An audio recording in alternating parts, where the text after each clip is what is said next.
Today we are going to be reading some Quora questions. Actually, just one question, and we're going to be reading answers to that, 2 answers. And let's see how good these answers are and how well we can improve those answers. So our question here is, how can you identify intelligent people, right? So now this is a bit of a puzzling question, right? Like, how do you know someone is intelligent? Just by probably like meeting them, seeing them from afar. How do you realize that? Now we're going to be reading one question at a time, and we're going to see how these turn out to be. So the first answer is they tend to have a small social circle. The smarter you are, the more selective you become. So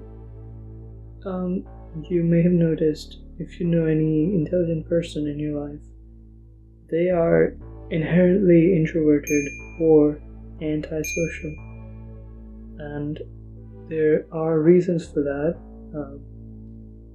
So why is their social circle small? Well, probably because they want to keep it manageable, and also because, like I said, they're antisocial. Antisocial means not necessarily introverted, but rather not willing to participate in social activities. That's what antisocial is. So that makes sense, right? Having a small circle probably indicates something about your intellect, right? Now, the second point here is they avoid at all costs, they avoid conflict at all costs, which explains why some people notice everything but choose to do nothing instead. So, they avoid conflicts at all costs. That is a very intellectual thing to do, right? To avoid conflicts whenever a situation presents it, right? To stray away from uncomfortable situations. That is an intelligent thing to do, but is it actually true? Is it practically what intelligent people really do? Well, that honestly depends on the person, if you ask me. Because sometimes intelligent people like a bit of conflict, because it stimulates sort of their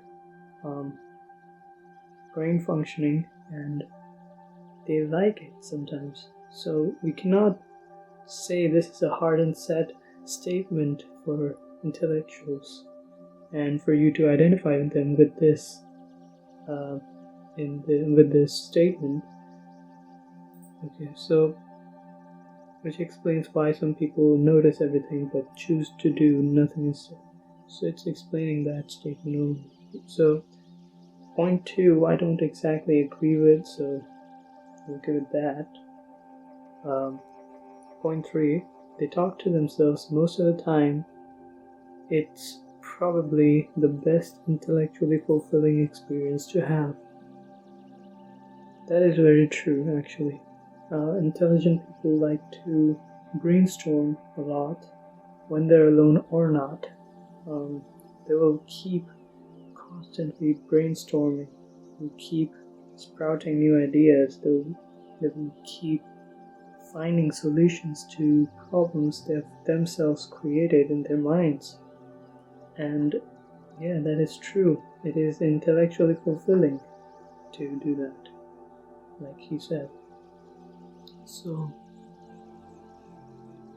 that's point 3, I agree with that.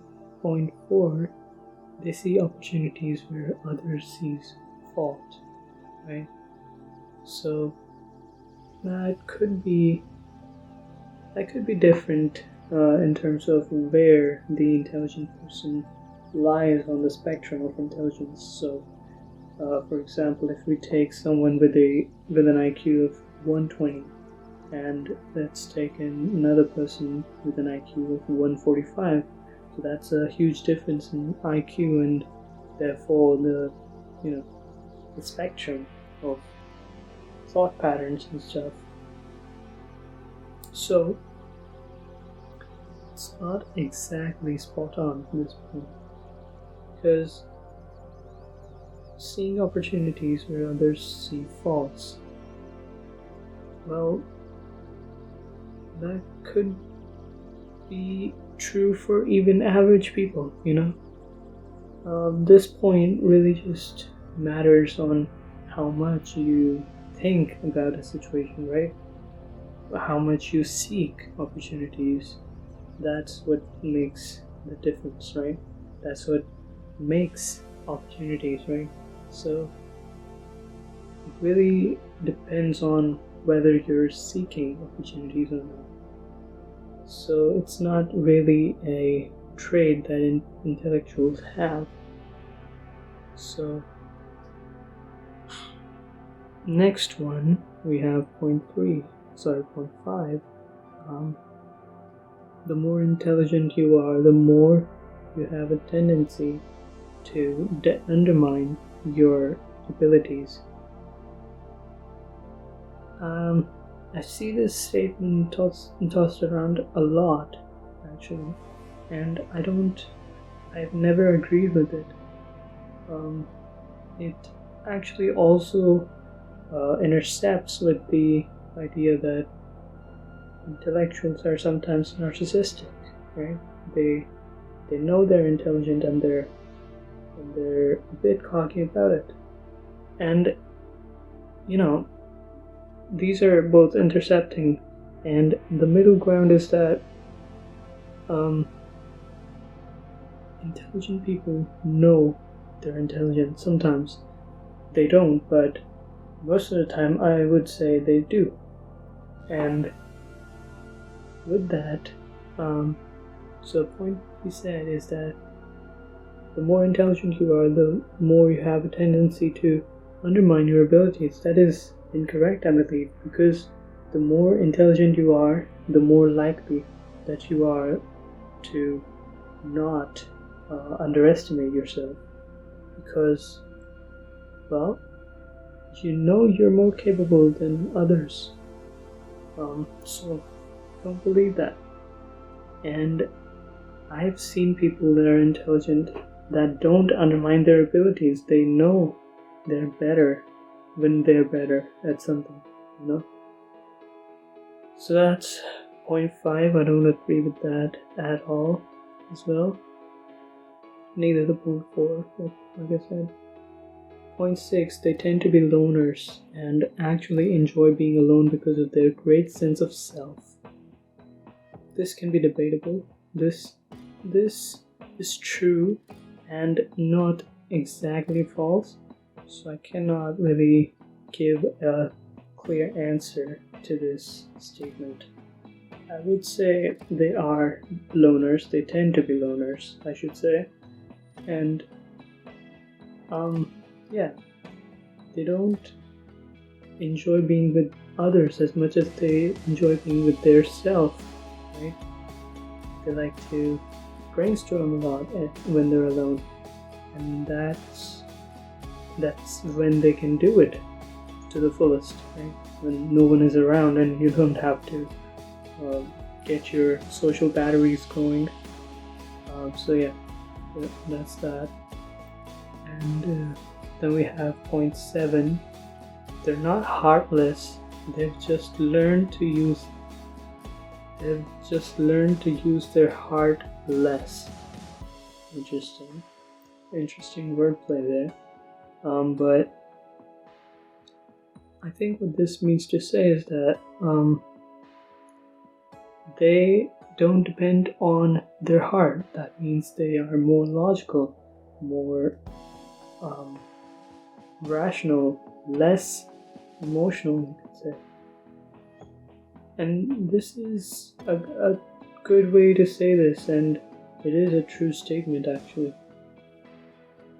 they're not heartless, but they have learned to use their heart less, because it's better to use your heart less at the end of the day, because you should be more logical when you're tackling daily life problems and situations and decisions that you have to make. So that's going to be that. Then we have point 8.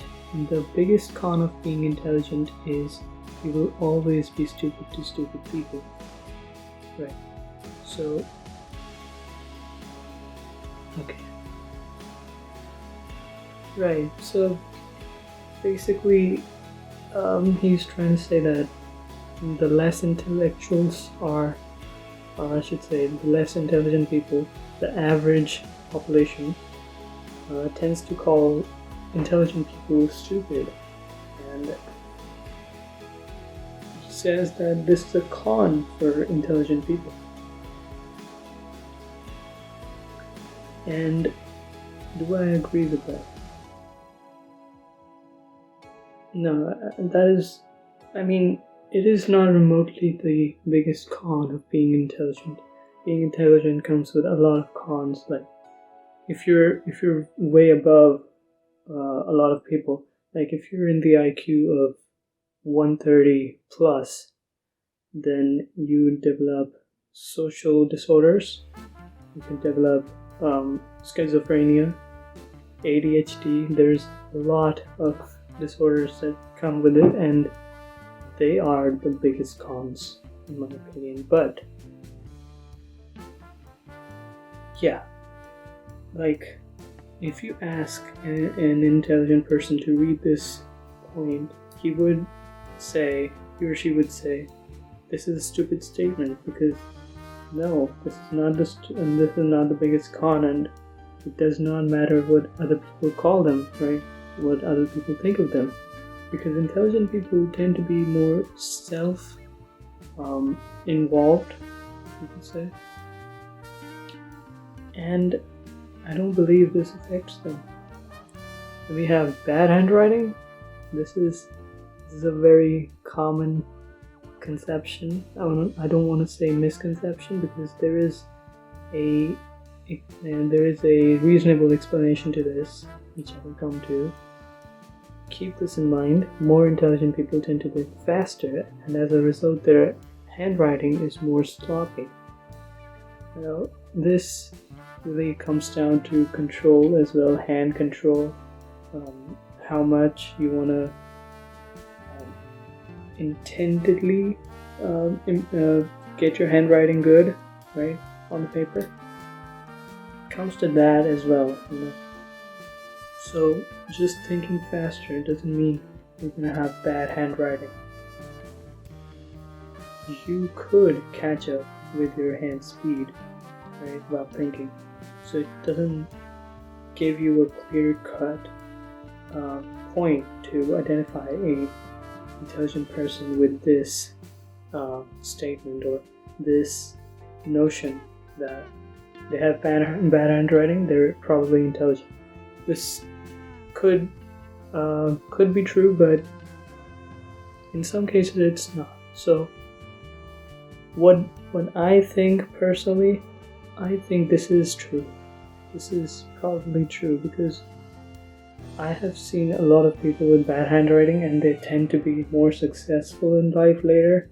And I don't know how it works, but yeah, and they're quite intelligent, so I would believe this.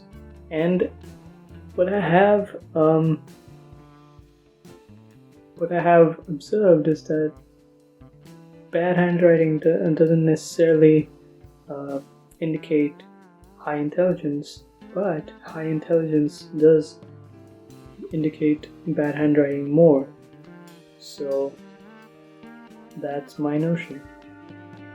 Now, we also have a few other answers here, which will make the video longer, so I guess we could do part 2 for this, or maybe not. But yeah, I actually like this answer better, to be honest. I read this point before starting the recording. So I will do a part 2 of this, so stay tuned for that. And yeah, that's about it. So these were pretty cool points. I would say like this was 35% correct. I did not like the 0.2, 4, 5, and 8. 2, 4, 5, and 8. So that's 4 out of 9 points that I did not like. So that's that. And yeah, that's gonna be it for this video. I'm going to be wrapping this up and recording the second part of this, so stay tuned for that, like I said. And leave a like if you liked it, leave a dislike if you didn't like it, leave a comment if you have a suggestion, and peace.